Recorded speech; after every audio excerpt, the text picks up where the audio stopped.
بسم الله والحمد لله والصلاة والسلام على رسول الله وعلى آله وصحبه ومن والاه رب اشرح لي صدري ويسر لي أمري واحلل عقدة من لساني يفقهوا قولي. Mes chers frères et sœurs, comme vous le savez, nous sommes de passage sur terre. Le croyant, il sait qu'il est sur terre pour préparer l'autre vie. Et il n'oublie jamais cet objectif.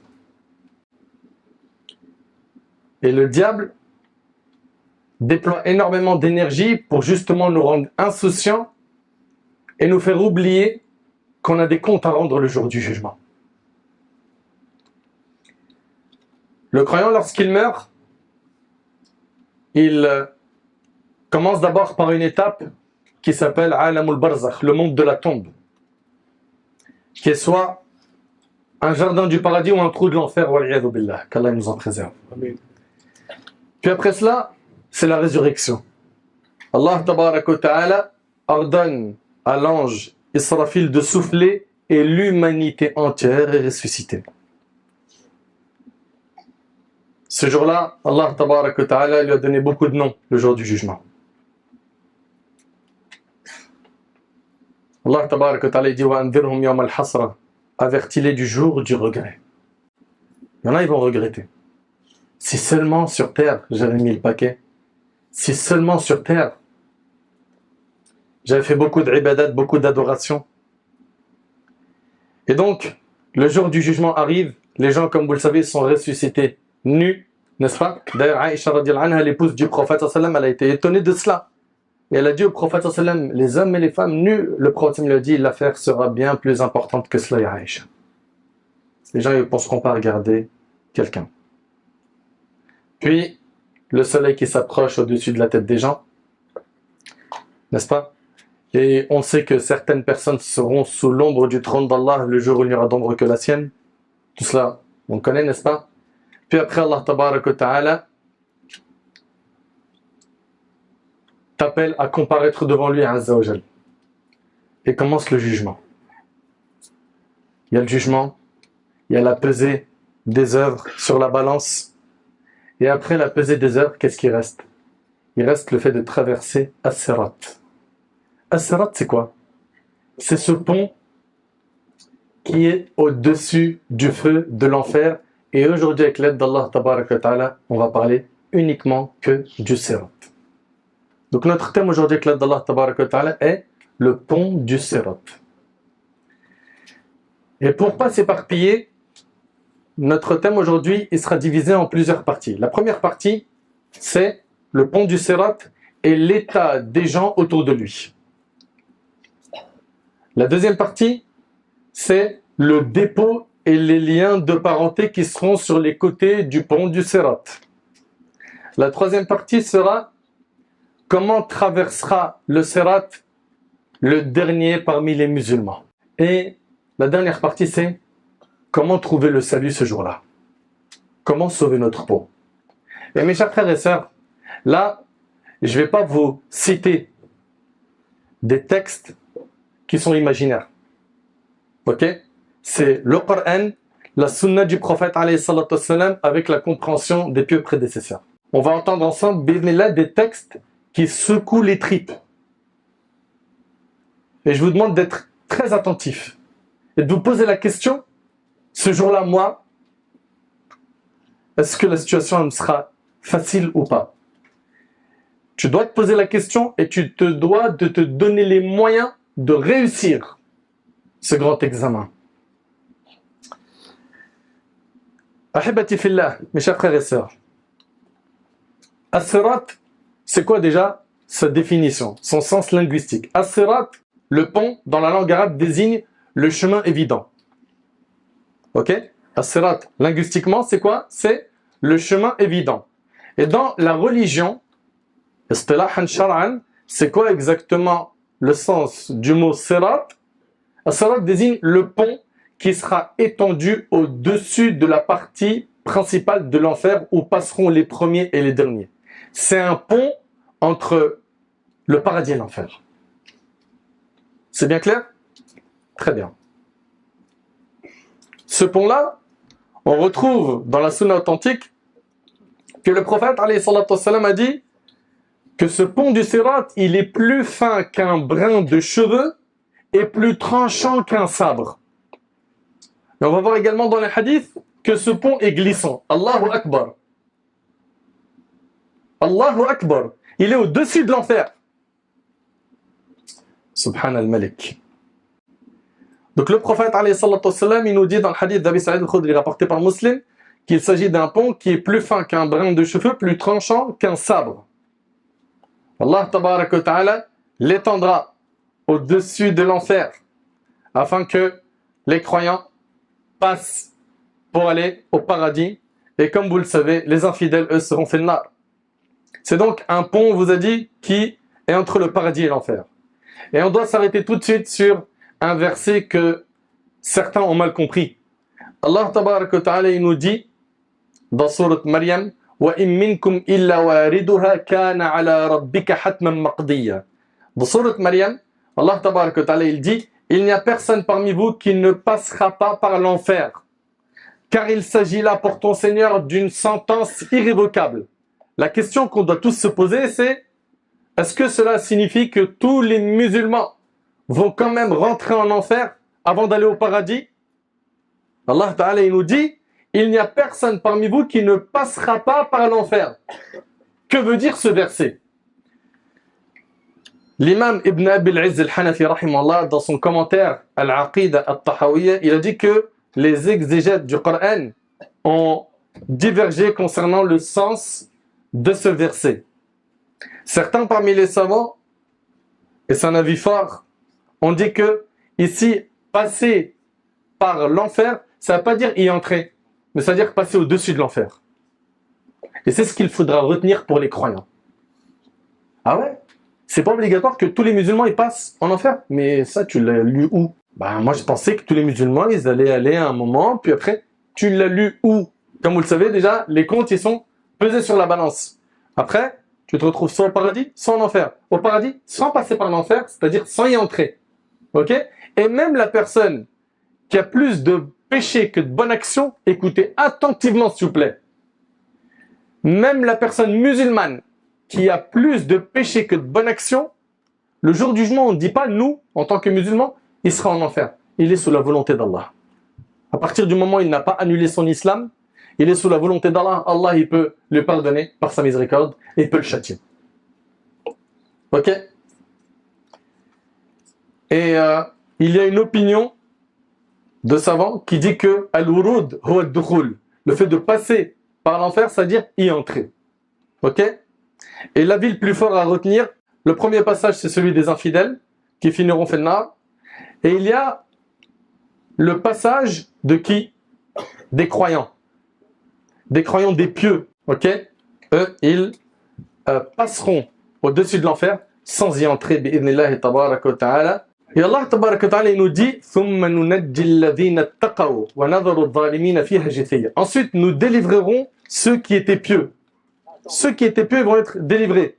Et nous y laisserons les injustes agenouillés. Voyons, ahibati fillah, la situation des hypocrites le jour du jugement. Dans le hadith d'Abi Huraira, des gens ont dit au prophète, ô envoyé d'Allah, verrons-nous notre Seigneur le jour de la résurrection? La question est claire. Et il répondit, avez-vous quelques difficultés à voir la pleine lune quand aucun nuage ne la cache? Regardez comment le prophète sallallahu leur répond. Avez-vous quelques difficultés à voir la pleine lune quand aucun nuage ne la cache? Non, envoyé d'Allah. Eh bien, vous le verrez comme vous voyez la pleine lune. Allah rassemblera le jour de la résurrection les gens et leur dira que celui qui a adoré une chose la suive.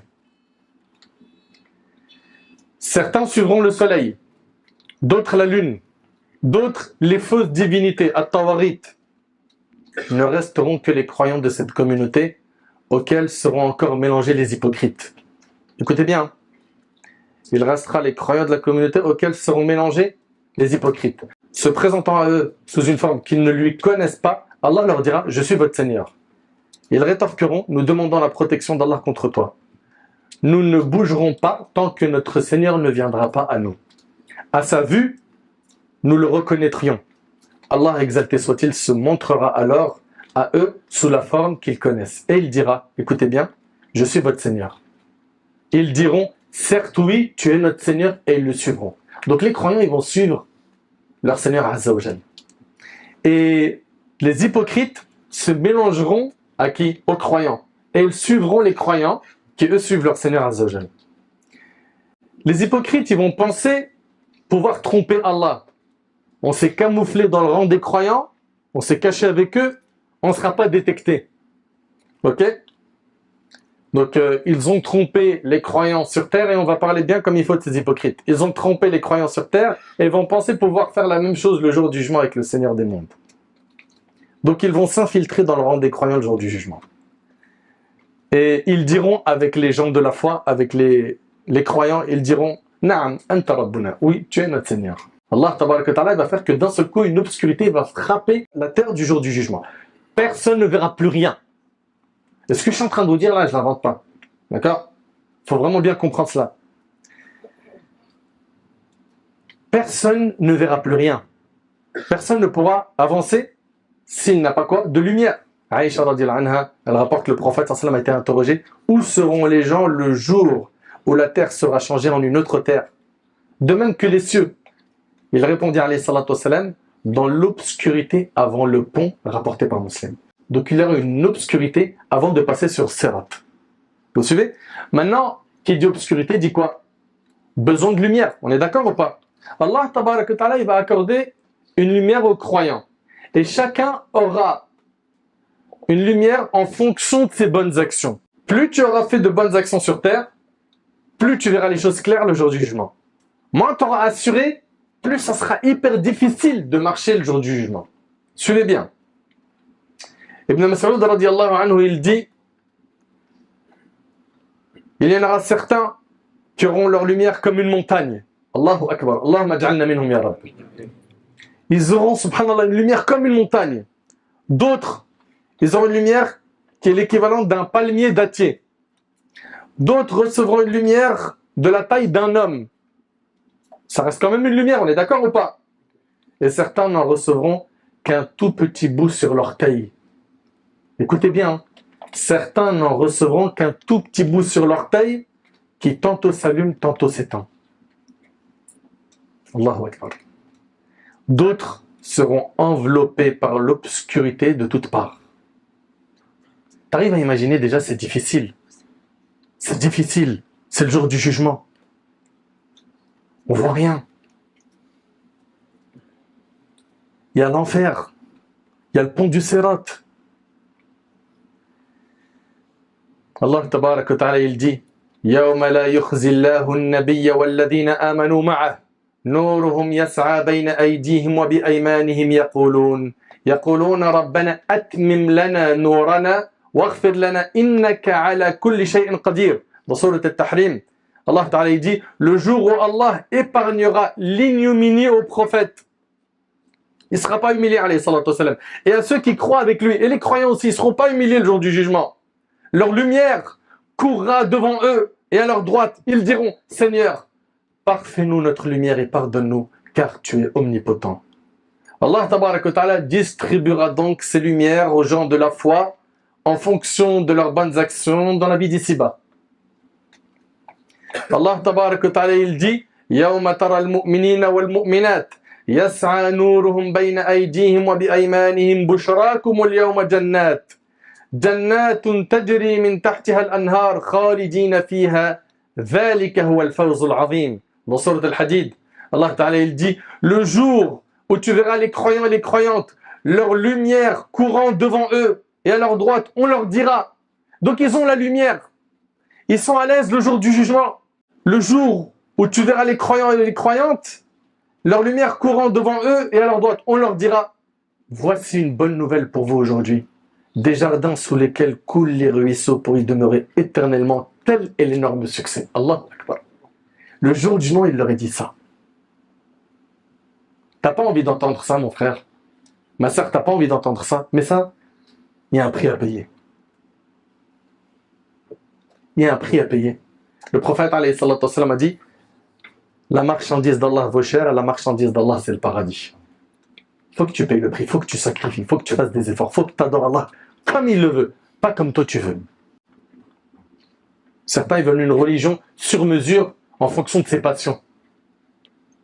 Ou ils pensent que l'islam c'est un menu à la carte. Ça j'aime bien, ça non, ça non. T'as pas compris. Allah Ta'ala dit, Ya ayyuhalladhina amanu dkhulu fi s-silmi kaffa. Ô vous qui avez cru, entrez entièrement dans l'islam, pleinement dans le din, sans sélection. Et tout ton bien est dans ce qu'Allah Tabaraka wa Ta'ala t'a ordonné. Et tout le mal est dans ce qu'Allah Tabaraka wa Ta'ala t'a interdit. Et lorsque les hypocrites vont approcher le sirat, Allah Tabaraka wa Ta'ala il va leur enlever toute lumière. Al-Dhahak, parmi nos ancêtres, il dit les hypocrites n'auront plus de lumière.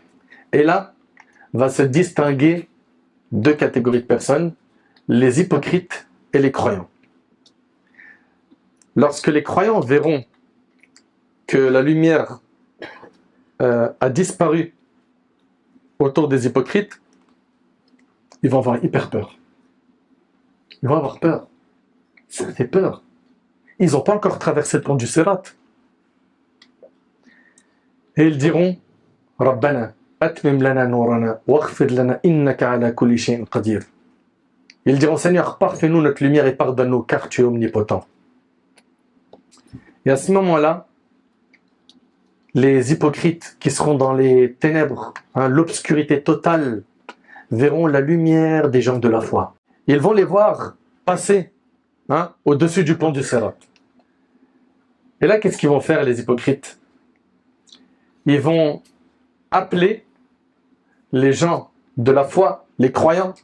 Ya ahl al-iman, oh gens de la foi, oh les croyants, attendez-nous, donnez-nous un peu de votre lumière. Donnez-nous un peu de votre lumière. Ne nous laissez pas comme ça dans l'obscurité totale. Attendez qu'on marche avec vous. Comme ça, on profite de votre lumière. Qu'est-ce qu'il leur sera dit? Allah tabarak wa ta'ala nous dit Yawma yaqulu al-munafiquna wal-munafiqatu lil-ladhina amanu Unzuruna naqtabis min nurikum Qila irji'u wara'akum faltamisu nura Faduriba baynahum bisurin lahu bab Batinuhu fihi ar-rahma wa zahiruhu min qibalihi al-'adhab ينادونهم ألم نكن معكم قالوا بلى ولكنكم فتنتم أنفسكم وتربصتم وارتبتم وغرتكم الأماني حتى جاء أمر الله. Allah Ta'ala dit, le jour où les hypocrites, hommes et femmes, diront à ceux qui croient, attendez que nous empruntions un peu de votre lumière. Il leur sera dit, revenez en arrière et cherchez de la lumière. Subhanallah, Allahu Akbar. Allah Ta'ala il nous dit, إن المنافقين يخادعون الله وهو خادعهم وإذا قاموا إلى الصلاة قاموا كسالى الآية. Les hypocrites cherchent à tromper Allah. Eux, ils vont venir, ils vont essayer de se faufiler dans les rangs des croyants, ni vu ni connu. Les hypocrites cherchent à tromper Allah, mais Allah retourne leur tromperie contre eux-mêmes. Et ça va être des moments très difficiles.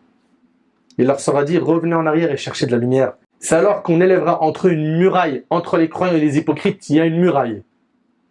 Subhan al-Malik.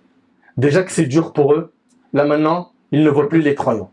Mais ils vont les appeler. Allah Ta'ala il nous dit à la fin du verset que cette muraille, elle a une porte dont l'intérieur contient la miséricorde et dont la face apparente a devant elle le châtiment de l'enfer. Et là, les hypocrites vont appeler les gens de la foi. Ces gens qui ont plein de lumière. Alam nakum ma'akum. N'étions-nous pas avec vous? On était avec vous. On priait avec vous. On jeûnait avec vous. On a fait le hajj avec vous. On a fait plein de bonnes actions avec vous. Subhanallah, mais mon frère Nader, mais c'est qui ces hypocrites là? Ils ont prié, ils ont fait le hajj. C'est quel type d'hypocrite dont tu parles là? Ça arrive, patiente. Ici, ils vont commencer à dire, voilà, on était avec vous. Et il leur sera dit, qalu bala walakinnakum fatantum anfusakum. Effectivement, les croyants leur diront quoi? Ils diront oui, mais vous vous êtes laissé tenter. Tenter par quoi? Par, écoutez attentivement suppléant, les passions illicites, les péchés. Vous êtes adonnés au péché sans faire de calcul, sans avoir peur d'Allah subhanahu wa ta'ala. Ce sont ces hypocrites-là qui vont chercher de la lumière le jour du jugement et qui n'en auront pas. Et ils font partie des musulmans. La question que tu dois te poser, ainsi que moi-même, on fera partie de quel camp ce jour-là? Quand on analyse ta journée, tu vis comme un musulman ou quoi exactement? Pose-toi la question. Tu penses à quoi? T'aimes quoi? T'aimes qui? Pourquoi? Tu parles de quoi? Qu'est-ce qui te motive? Qu'est-ce qui te fait plaisir? Qu'est-ce qui te fait rire? Pourquoi ce type de fréquentation? Qu'est-ce qui te lie à eux? Qu'est-ce que tu aimes chez eux? Si tes motivations, elles sont basées sur le din, alhamdulillah, tu as réussi. Si tu fais partie des pions du diable, il va falloir tirer le frein à main vite, avant que tu regrettes ce jour-là. Ou tout ce que je suis en train de te dire là, tu vas le voir de tes yeux. Et là, je ne suis pas en train de vous décrire un film de Marvel Studios. Non, parce que certains, quand ils entendent ça, dans votre tête, il y a tellement de Netflix, tellement de films, que voilà, ça c'est les références qu'on a malheureusement aujourd'hui. Là, on parle du livre d'Allah, de la sunna du prophète, alayhi salatu wassalam. C'est du sérieux tout ça. On n'a pas le droit de se louper.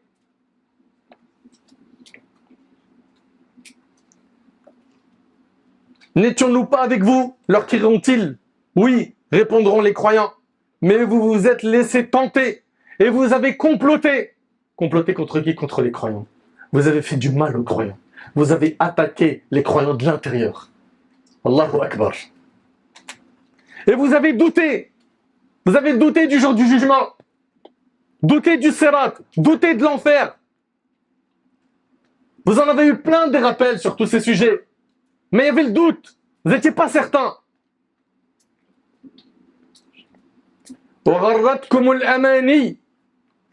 Et de vains espoirs vous ont trompé. Vous avez été trompé par le diable. T'as le temps, t'es encore jeune. Kiffe, profite. À ton âge, ils sont tous à Dubaï en train de faire le haram. T'es même pas encore parti, t'attends quoi? À ton âge, ils font du minimum 40K par mois en vendant de la drogue. Toi, t'es là, t'es en train de bosser dans un kebab où tu prends des aides de l'État. T'as pas assez d'argent. Fais du bif. Et donc le diable, il est là. Il est en train d'en cuisiner plein, petit feu. Plein. Et ce jour-là, Wallahi al-azim, c'est un jour difficile. Sauf pour les pieux. Ceux qui ont fait attention à leur relation avec Allah tabaraka wa ta'ala en permanence. Même s'ils savaient que c'était difficile de pratiquer la religion et que nous vivons la fin des temps et qu'il y a plein de petits signes de la fin des temps déjà qui ont apparu et que oui, effectivement, c'est un big challenge de tenir quoi? Son digne. Mais, regarde la récompense qui nous est promise. Mais regarde la récompense qui nous est promise, elle est immense. C'est pour l'éternité. Pour l'éternité. Subhanallah, il y a quelques jours, j'ai rencontré un de nos frères. Sans rentrer dans le détail de l'histoire, il venait de sortir d'une peine de prison de 12 ans. Cumul de peine. Ce frère, il a pris une peine de 12 ans. Cumul de peine, vol, drogue, etc. Des drogues dures. Et puis je parle avec lui, t'as quel âge? 37 ans. Je dis, mais Akhi, t'as tué ta vie. Ta jeunesse, tu l'as brûlée. Littéralement, t'as brûlé ta jeunesse. Et vous savez, tous nos petits jeunes là d'aujourd'hui, là, qui, 7-8 ans, on commence à les pousser pour être des guetteurs. 12-13 ans, ils commencent à vendre pour je ne sais qui, de la drogue, etc. Et qui commencent à vivre la délinquance très tôt. La fin du film, c'est ce bonhomme avec qui j'étais. Lui, c'est la fin du film. C'est quoi? Une peine de prison, un casier judiciaire gros comme ta tête, mais la vie, elle est dure dans le haram. Elle est dure. Il y a trop de coups bas, trop de vices. Il n'y a pas de réunion, il n'y a pas de fraternité. C'est que pour l'intérêt. Je t'aime pas pour Allah. Je t'aime pour ce que t'es, pour ce que t'as. Pour tes contacts. Ça s'appelle pas des vraies relations, ça. Mais qu'est-ce que vous faites avec ces fréquentations? Réveillez-vous. Allah Ta'ala, il dit Al-akhillau yawma idhin ba'duhum li ba'din adu illa al-muttaqin. Les amis ce jour-là, le jour du jugement, seront tous les ennemis des uns des autres, excepté les pieux. Vous serez tous ennemis. Là, Zama, on était unis dans le haram. C'était un bête de bloc, un gros réseau. On arrivait à gérer le haram bien. Chacun, il avait sa pièce. Vous serez tous ennemis le jour du jugement. Excepté les pieux, ceux qui étaient dans la religion. Et Allah Ta'ala, il dit wa yawma ya'addu adh-dhalimu 'ala yadayhi. Le jour où l'injuste se mordra les mains. Ça, c'est dans le Coran. T'as pas le choix d'y croire, t'es musulman. Le jour où l'injuste se mordra les mains, yaqulu ya laytani ittakhadhtu ma'a ar-rasuli sabila. si seulement j'avais suivi le chemin du messager d'Allah. Ils sont venus me parler, les frères. Ils m'ont dit, arrête, tu fais n'importe quoi sur TikTok, tu fais n'importe quoi sur Insta, tu fais n'importe quoi dans le monde du haram, tu es à fond dans l'argent sale, dans les relations illicites avec le sexe opposé. Et toi, t'en avais rien à faire. Bah écoute bien. Il dira, si seulement j'avais suivi le chemin du messager d'Allah. Ça, c'est dans le Coran. Ya waylata, malheur à moi. Laïtani lam attakhid fulanan khalila. Si seulement je n'avais pas pris un tel comme ami. Laqad adallani ani dhikri ba'da idh ja'ani. Wa kana ash-shaytanu lil insani khadula. Il m'a certes égaré du chemin d'Allah, du chemin de la vérité, du chemin du Coran. Il faut faire gaffe. Ce jour-là, c'est pas de la blague. Je reviens donc au verset, et de vains espoirs vous ont trompé, le diable, jusqu'à ce que vint l'ordre d'Allah. Et le séducteur, donc Shaitan, vous a trompé au sujet d'Allah. Écoutez bien. فَالْيَوْمَ لَا يُؤْخَذُ مِنْكُمْ فِدْيَةٌ وَلَا مِنَّ الَّذِينَ كَفَرُوا مَأْوَاكُمُ النَّارُ هِيَ مَوْلَاكُمْ وَبِئْسَ الْمَصِيرُ. Aujourd'hui donc, on n'acceptera de rançon ni de vous, ni de ceux qui ont été infidèles. Ça y est, tu ne peux pas te racheter le jugement, c'est mort. Sur Terre, les gens, quand ils prennent de lourdes peines, avec un avocat, ils arrivent à réduire la peine. C'est vrai ou pas? Un bon avocat, ouais, il a fait un truc de fou, mais il peut diminuer un peu. Là, c'est mort. Tu peux plus. C'est terminé. C'est-à-dire quoi? Il y a le pont du Sirat, et après, c'est le paradis. T'imagines un peu un pont, tu le traverses, et c'est l'éternité dans le bonheur. Et tu te prives de ça, pourquoi? Donne-moi un plaisir qui mérite que tu te prives de ça. Donne-moi une chose, toi qui as la raison, toi qui es intelligent. Une chose qui vaut la peine que tu mettes une croix sur le Jannah. Il n'y en a pas. Il y a juste le fait, malheureusement, que tu fais des mauvais calculs. Parce qu'autour de toi, il y a de mauvaises personnes. C'est souvent le cas. Tu as été mal programmé. Par le fait que, malheureusement, il n'y a pas eu d'éducation islamique. Et ça, faut le dire. Combien de parents sont des démissionnaires? On parle souvent de la délinquance, des problèmes, des péchés, etc. Les parents s'en moquent. T'as mangé, t'as brossé tes dents, on va dormir. Et son éducation? C'est un dépôt, vos enfants. Vous allez avoir des comptes à rendre. Votre asile, nous dit Allah, est le feu. C'est lui qui est votre compagnon inséparable. Allahu Akbar. Et vous avez oublié que le prophète, alayhi salatu wassalam, il a dit que le plus petit châtiment en enfer, ça c'est le plus petit châtiment, c'est de marcher sur des braises de feu jusqu'à ce que ton cerveau y bouillonne. Je ne sais pas si on réalise un peu. Qui parmi nous est capable de faire ça? Qui? Personne. Marcher sur des braises de feu, pieds nus, pas avec des chaussures de sécurité. Pieds nus. Jusqu'à ce que ton cerveau y bouillonne. Votre asile est le feu. C'est lui qui est votre compagnon inséparable. Et quelle mauvaise destination. Ya Rab, préserve-nous du châtiment de l'enfer. Ya Allah, fais de nous des pieux. Ya Allah, accorde-nous un repentir sincère avant de mourir. Ya Rab, pardonne-nous toutes nos fautes. Ya Allah, améliore notre situation. Ya Allah, tu connais notre état. Tu connais nos faiblesses. Donne-nous la force de pouvoir bien t'adorer jusqu'au dernier souffle de notre vie. Puis on revient au hadith que l'on a évoqué tout à l'heure. Ici, ils diront, certes oui, tu es notre Seigneur, et ils le suivront. Ils vont donc suivre Allah subhanahu wa ta'ala, les croyants, et on avait dit parmi eux, il y avait qui? Les hypocrites, très bien. Puis on jette le pont sur l'enfer, le pont du Sirat, ok? Le prophète sallallahu alayhi wa sallam, il dit, nous serons, moi et ma communauté, les premiers à le traverser. Allahu Akbar. On sait qu'il y a eu plein de communautés qui ont vécu, n'est-ce pas? La première communauté qui va passer sur ce pont, c'est celle du prophète alayhi salatu wassalam. Et même le Qurtubi rahimallah, il dit, s'il vous plaît, Allah jazakum khair, j'aimerais vraiment que tout cela on essaie de bien l'imaginer parce que c'est pas de la blague, c'est du sérieux. Alors Qurtubi rahimallah, il dit, imagine-toi, oh mon frère, lorsque tu seras sur le pont et que tu regarderas l'enfer en dessous de toi. Allahu Akbar. Allahu Akbar. L'enfer en dessous de toi, noir et ténébreux. Son feu s'embrasant et ses flammes s'élevant. L'enfer qui va parler. L'enfer va parler. Yawma naqulu li jahannam hal imtala'ti wa taqul hal min mazid. Le jour où on dira à l'enfer, es-tu plein? Et il dira, est-ce qu'il y en a d'autres encore? L'enfer va parler. L'enfer, c'est la punition d'Allah. Ok? Le croyant, il va passer sur le sirat, en dessous, il y a le feu. La ilaha illallah.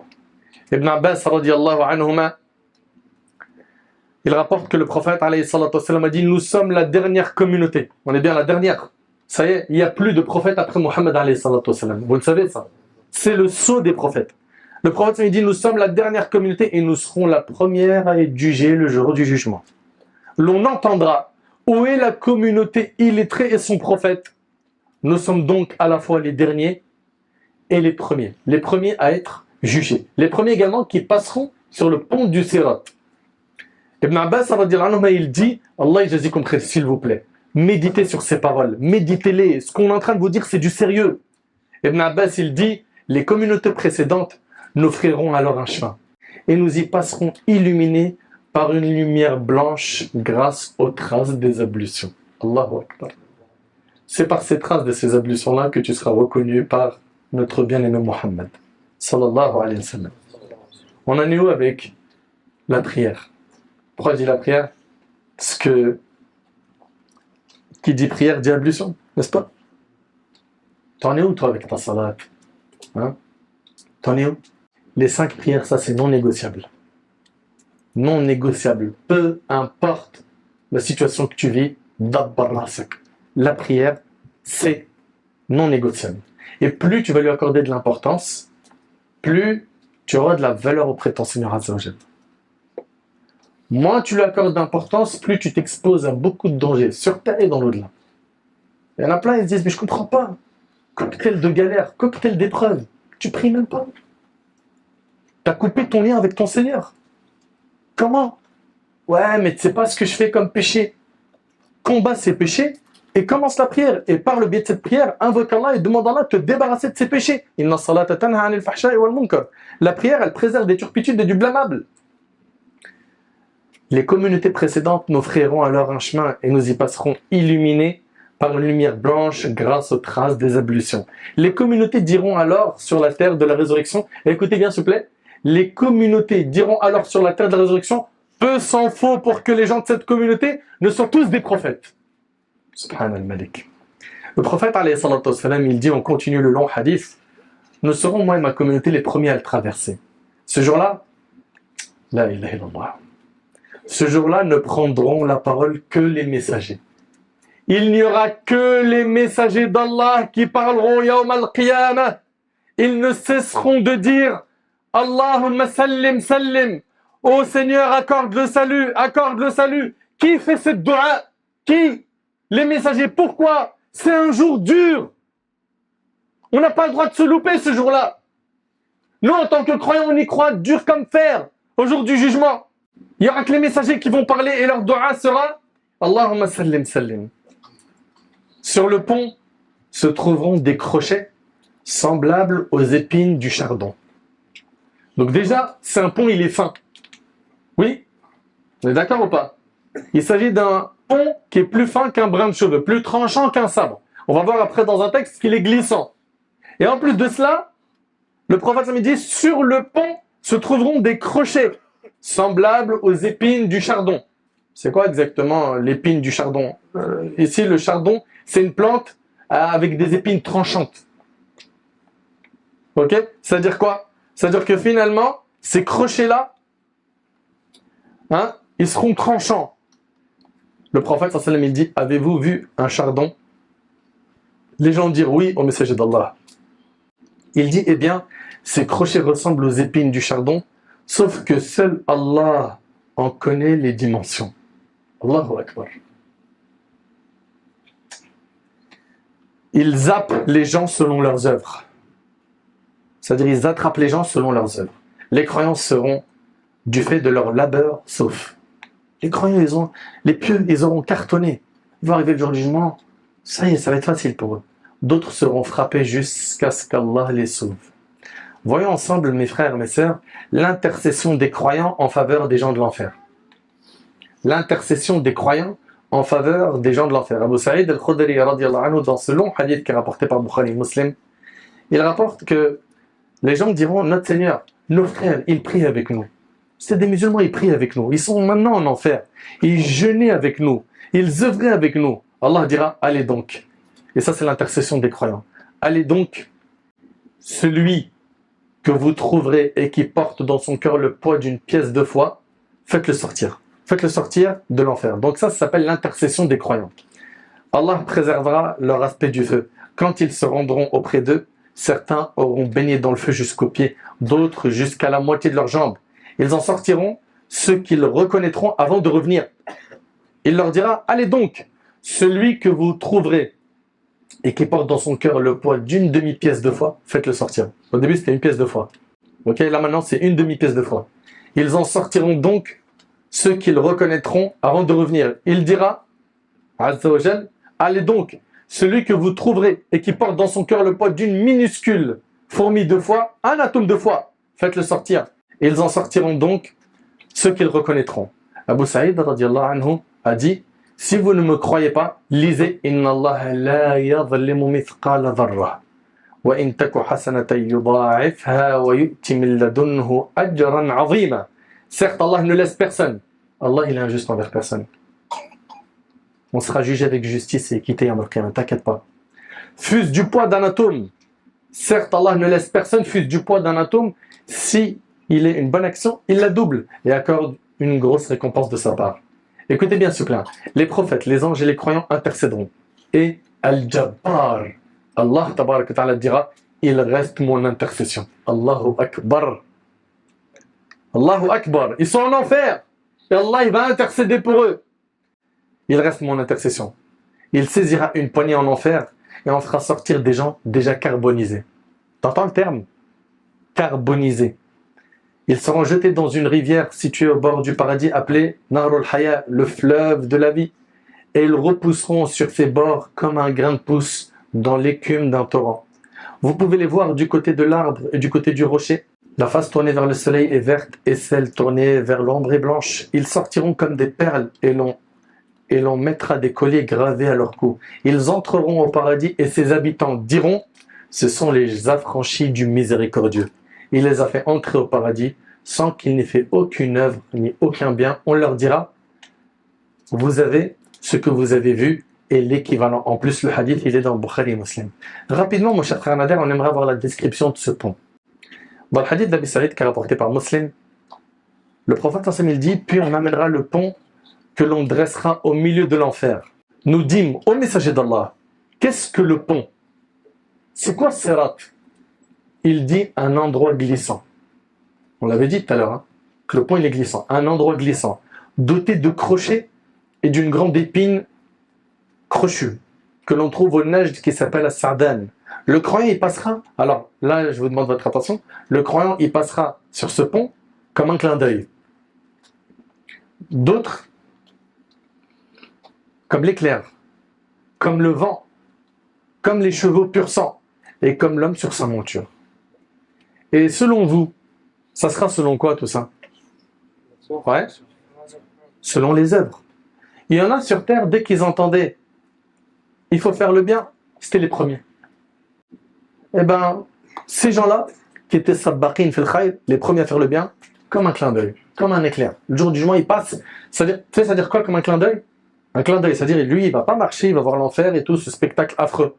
Un clin d'œil, un éclair. D'autres, comme le vent, comme les chevaux pur sang, et comme l'homme sur sa monture. Et ceux-là auront cette facilité parce qu'ils ont mis le paquet. Ils ont mis le paquet sur terre, ils ont été très intelligents et clairvoyants. Ensuite, nous délivrerons ceux qui étaient pieux et nous y laisserons les injustes agenouillés. Et certains vont être touchés par l'enfer. L'un s'en sortira sain et sauf, l'autre s'en sortira blessé, et l'autre encore sera renversé dans le feu de l'enfer. Le dernier d'entre eux sera littéralement traîné. Allahu Akbar. Si seulement on méditait, sur tout cela. Donc il y en a qui vont passer hyper rapidement. Hein? Clin d'œil. Certains ils vont passer donc comme un clin d'œil. Éclair, le vent, hein, le chevau de pur sang. Et là il s'agit d'un pont qui est dressé au-dessus du feu de l'enfer. Puis qu'est-ce qui va se passer après? Ce qui va se passer, c'est que sur le côté du Sirat, il y aura le dépôt, al-amana, et les liens de parenté. Le prophète, alayhi salatu wassalam, il a dit, le dépôt et les liens de parenté se tiendront de part et d'autre du pont, le pont Sirat, dans le hadith rapporté par Muslim selon Hudayfa. L'imam al-Nawawi, rahimallah, il dit que le dépôt viendra demander son droit, et les liens de parenté vont demander leur droit. Mais ici, il y a une question, c'est quoi l'amana? Vous allez me dire le dépôt, mais ça veut dire quoi le dépôt? Ouais. C'est dont on est responsable. C'est dont on est responsable. J'écoute. La confiance. Ouais. Quelque chose qu'on a laissé à quelqu'un. Quelque chose qu'on a laissé à quelqu'un. On nous a confié. Qu'on nous a confié. Les enfants. La religion. Toute la religion. Barakallahu fik. Écoutez bien s'il vous plaît. Ibn Abbas radiyallahu anhu, il dit Al-amana hiya al-fara'id allati iftaradaha Allah ala ibadihi. Ibn Abbas il dit radiyallahu anhu, Al-amana, le dépôt, ce sont les obligations qu'Allah a rendues obligatoires à ses serviteurs.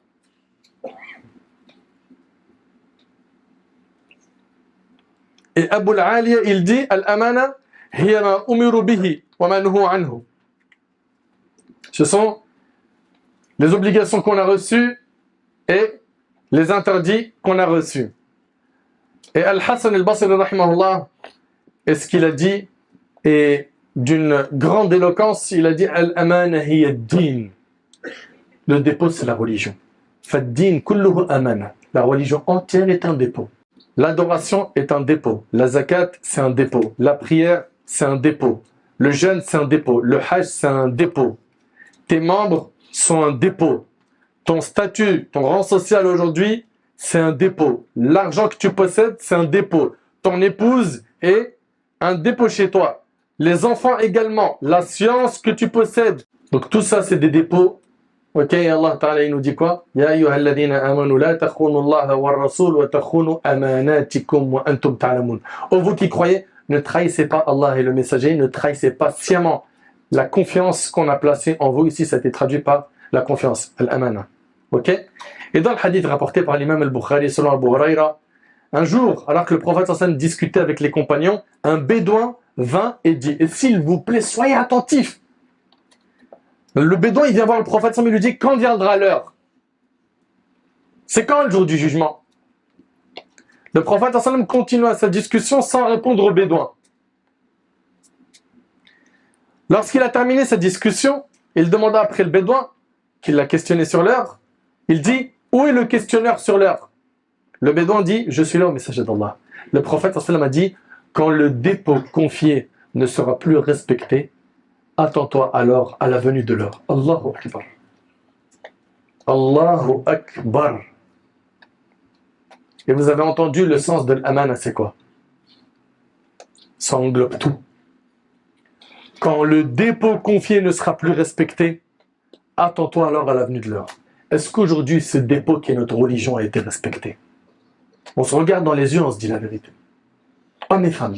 L'homme demanda alors, comment le dépôt ne sera plus respecté? Il dit, quand tu vois les responsabilités attribuées à ceux qui n'en sont pas dignes, attends-toi à la venue de l'heure. Subhanallah Malik.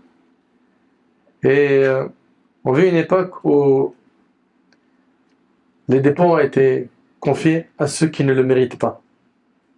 Certains ont pris des responsabilités qu'ils ne méritent pas. C'est vrai ou pas? Le prophète il a dit, quand tu vois les responsabilités attribuées à ceux qui n'en sont pas dignes, et qui prennent la parole alors qu'ils ne devraient pas, et qui cherchent à nous représenter alors qu'ils ne devraient pas, qui sont mal placés, tout ça, le prophète il en a déjà parlé. Abu Huraira il rapporte que le prophète a dit, avant la fin des temps, il y aura des années trompeuses. On déclarera véridique le menteur et on démentira le véridique. On n'est pas dans ça? Le véridique, on dit que c'est un menteur. Et le menteur, on dit que c'est un véridique. On fera confiance au traître et on accusera l'homme honnête de trahison. Et parlera le roi Ibida. Les compagnons ont dit, qu'est-ce que le roi Ibida? Il dit, c'est l'homme ridicule qui parlera dans les affaires importantes au nom de la communauté. C'est rapporté par Ibn Majah. Et wallahi, combien de rois Ibida ont pris la parole aujourd'hui? Ils sont nombreux. Ces hommes ridicules qui parlent au nom de la communauté. Il n'y en a pas trop. Notre religion, on voit bien ici qu'elle détaille tout, qu'elle est très complète. Subhanallah. Donc ça, c'est concernant quoi? Le dépôt. On a dit que sur les côtés du pont du Sirat, tu auras quoi? Le dépôt et les liens de parenté. Les liens de parenté. On vit une époque où les déchirures familiales ne se comptent plus. On vit une époque où il n'y a plus aucun problème dans la tête de certains dans le fait de couper les ponts avec sa mère, avec son père, sa sœur de sang, son frère, sa tante, son fils, sa fille. Il n'y a rien. Dans leur tête, c'est devenu normal. Et donc, ils vont se retrouver à non seulement couper les ponts, et certains même, ils vont aller plus loin, ils vont leur faire du tort. Allahu Akbar. Certains même, ils font du tort aux membres de leur famille. Ils essayent même de faire des calculs pour leur faire payer cher. Subhanallah. Là, vous n'avez pas compris que l'affaire des liens de parenté, c'est pas une option dans notre religion. C'est une obligation en islam de maintenir ces liens de famille. Et en islam, maintenir les liens de parenté, c'est pas rendre le bien par le bien. Le prophète, il a dit, il a dit, celui qui maintient les liens de parenté n'est pas celui qui rend le bien par le bien, mais c'est celui qui, lorsque les gens coupent les ponts avec lui, il continue à les maintenir. T'entends? T'entends ce qu'il dit, alayhi salatu wassalam, ou pas? Ah, mais c'est dur à faire. Mais est-ce que tu as cru que le paradis, tu vas l'avoir facilement?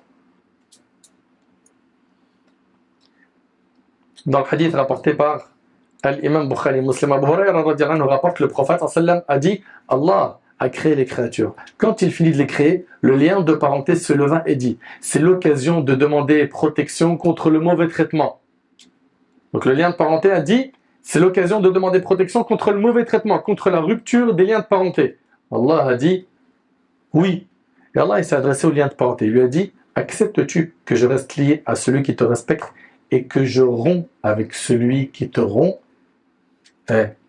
T'entends un peu? Ça veut dire quoi ça? C'est-à-dire que si tu romps les liens de parenté, tu coupes ta relation avec Allah. C'est chaud. Allah tabaraka wa ta'ala a dit, acceptes-tu que je reste lié à celui qui te respecte et que je romps avec celui qui te rompt? Il dit oui. Il dit c'est un droit qui t'est désormais acquis. Puis le messager d'Allah sallallahu alayhi wa sallam dit, lisez si vous voulez ces versets. فَهَلْ عَسَيْتُمْ إِن تَوَلَّيْتُمْ أَن تُفْسِدُوا فِي الْأَرْضِ وَتُقَطِّعُوا أَرْحَامَكُمْ أُولَٰئِكَ الَّذِينَ لَعَنَهُمُ اللَّهُ فَأَصَمَّهُمْ وَأَعْمَى أَبْصَارَهُم. N'avez-vous pas peur qu'en vous détournant de la religion, vous ne répandiez le désordre sur la terre et que vos liens familiaux ne se détériorent? Ce sont ceux-là qu'Allah a maudits. Ça veut dire quoi, maudit? C'est-à-dire ils sont chassés de la miséricorde d'Allah. Et tu n'entres au paradis que par la miséricorde d'Allah. Il les a rendus sourds. Il a fait qu'ils n'écoutent plus la vérité. Et s'ils l'écoutent, ils n'en tirent pas profit. Et a rendu leurs yeux aveugles. C'est-à-dire ils ne voient plus le haqq. Et s'ils le voient, ils n'en tirent pas profit. Et le hadith, il est rapporté par Bukhari Muslim. Donc celui qui a rompu ses liens de famille, qui sache qu'il est maudit par Allah. C'est pas de la blague. Ouais, mais mon frère, c'est dur. J'ai pas dit que c'est facile dans tous les cas. Mais il va falloir que tu fasses des efforts. Donc toi qui as coupé les liens avec tes parents, déjà tu es dans un danger qui est grand. Ok? Et là ici je parle de manière générale, je suis pas en train de prendre des cas particuliers, parce qu'il y en a souvent qui me disent, ouais mais moi parce que ceci, cela, et c'est vrai qu'il arrive des fois qu'il y a des cas qui soient extrêmement durs. Ok? La règle générale, retiens-la, c'est que tu n'as pas le droit de rompre les liens de famille. Et que si ça a été fait, tu dois aller te racheter auprès d'eux. Tu dois faire le nécessaire pour demander pardon aux membres de ta famille et faire un repentir sincère. On est tous là à chercher la baraka, oui ou non? Dans notre subsistance, n'est-ce pas? Dans notre vie. Eh bien regarde, selon Anas radhiyallahu anhu, le prophète a dit, celui qui aimerait bien qu'on élargisse sa subsistance et qu'on retarde l'échéance de sa mort, qu'il se montre bon avec ses proches, rapporté par Bukhari Muslim. Mes frères et sœurs, à quoi va ressembler le dernier homme de notre communauté qui va passer sur le pont du Sirat? Eh bien, on va le voir tout de suite, Inch'Allah. On va voir ça tout de suite, Inch'Allah, dans le hadith rapporté par Muslim, selon Abdullah ibn Mas'ud radhiyallahu anhu, le prophète, sallam, il dit, la dernière personne qui accédera au paradis sera un homme qui, une fois sur le Sirat, tantôt marche, tantôt trébuche, et tantôt le feu le brûle. Vous avez entendu? La dernière personne qui accédera au paradis sera un homme qui, une fois sur le sirat, tantôt marche, tantôt trébuche, et tantôt le feu le brûle. Lorsqu'il dépasse le sirat, il tourne la tête et dit au feu, regardez ce qu'il va dire au feu, gloire à Allah qui m'a sauvé de toi. Allah m'a donné ce qu'il n'a donné à personne parmi les premiers et les derniers. Le fait juste d'être sauvé de l'enfer pour lui, c'est tellement grand qu'il pense que personne n'a eu ce que lui a eu. Ok? On lui érige un arbre et il dit, oh mon Seigneur, approche-moi de cet arbre afin que je jouisse de son ombre et boive de son eau. Allah lui dit, ô fils d'Adam, il se peut que si je t'exauce ton vœu, tu demandes autre chose. L'homme promet qu'il ne demandera plus autre chose. Qu'est-ce qu'il a demandé? Il a demandé, rapproche-moi de l'arbre. N'est-ce pas? L'homme promet qu'il ne demandera plus autre chose que l'arbre. Et Allah sait qu'il ne tiendra pas sa parole, car il n'aura pas de patience. Allah le rapproche alors de cet arbre, il jouit de son ombre et boit de son eau. Ensuite, on lui érige un arbre plus beau que le premier. Et là, votre avis va dire quoi? Rapproche-moi de cet arbre. Ensuite, on lui érige un arbre plus beau que le premier. Il dira, oh mon Seigneur, approche-moi de cet arbre afin que je boive de son eau et jouisse de son ombre. Et je ne demanderai plus autre chose. Allah lui dira, il se peut que si je te le donne, tu demandes autre chose. L'homme jure qu'il ne demandera plus autre chose que cela. Et Allah l'exaucera car il verra ce dont il n'aura pas de patience. Allah l'approchera de l'arbre et il jouit de son ombre et boit de son eau. Après, on lui érige un arbre à la porte du paradis, plus beau que les deux précédents. L'homme dit, oh mon Seigneur, rapproche-moi de cet arbre afin que je jouisse de son eau et je ne demanderai plus autre chose que cela. Et Allah l'excuse car il voit ce dont il n'a pas de patience. Allah le rapproche et désormais, il entend les voix des habitants du paradis. Donc là, il a juste demandé d'être quoi? Proche de quoi?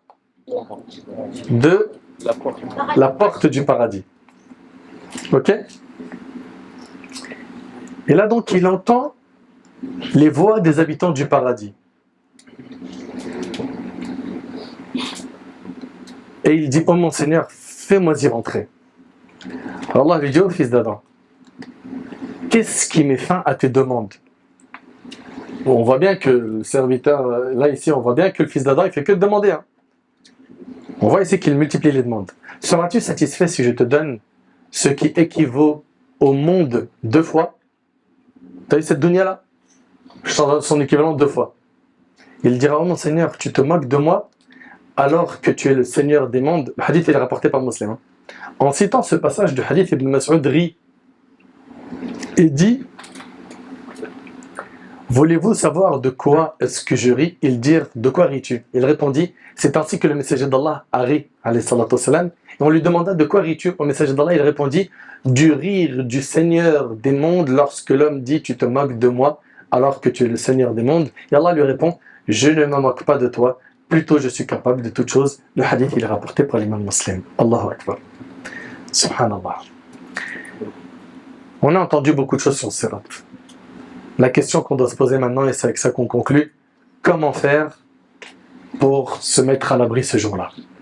C'est pas difficile. Regardez bien, ça va être très court et concis.